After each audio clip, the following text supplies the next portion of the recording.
Le 24 février 2021, aux environs de 22h30, dans le cadre de la lutte contre le trafic illicite de drogue, les produits stupéfiants et les médicaments de qualité inférieure et falsifiés, les éléments de la gendarmerie nationale exploitant un renseignement ont interpellé 2 individus à Biétry dans la commune de Marcory. Les investigations menées par les fins limiers de la maréchaussée vont ensuite les conduire à Angré dans la commune de Cocody. La perquisition effectuée au domicile du principal dealer va permettre de saisir 48 sacs de 22 blocs de cocaïne chacun. Ce sont au total 1056 blocs de cocaïne d'un poids estimé à 1 tonne 56 kg et d'une valeur de 25 milliards 560 millions qui ont été saisis. Le délinquant va toujours continuer de poser des actes contraires à la loi.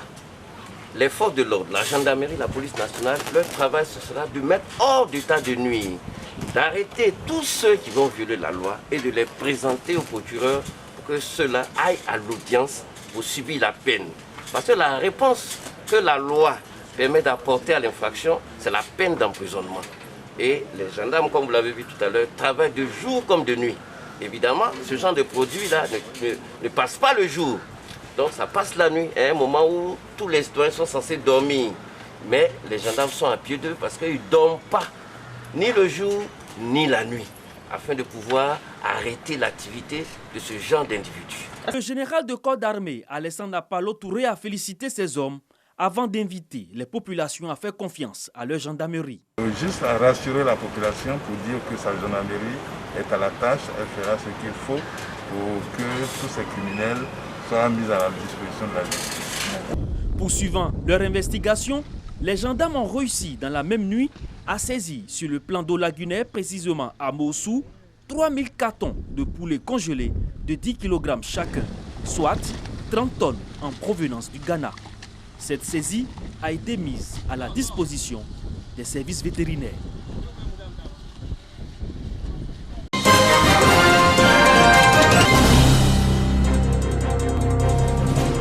L'axe Kasseré-Tarato, long de 43 km, un véritable calvaire pour les populations. Difficile évacuation des produits agricoles et des malades, autant de souffrances auxquelles sont confrontées ces populations. Il y a des coupures de route parce que le tronçon il est entrecoupé par endroits par les eaux de ruissellement.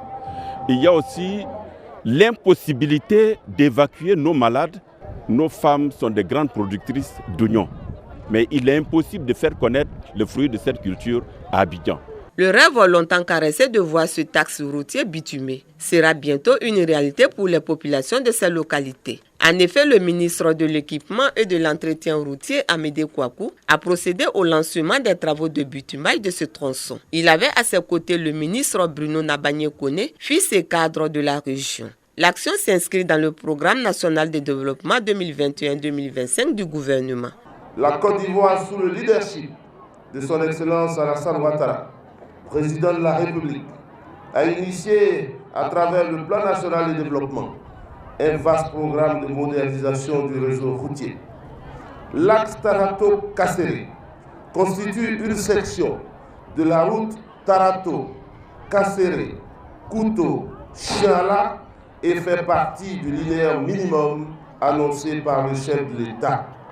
Les autorités locales et les cadres saluent cette action qui permet de donner un coup de pouce nécessaire au développement de la région. Les populations ont été invitées à l'union, à la paix et à la cohésion en vue de relever le défi du développement. Les travaux de bitumage vont coûter 30 milliards de francs CFA et vont se tendre sur 36 mois.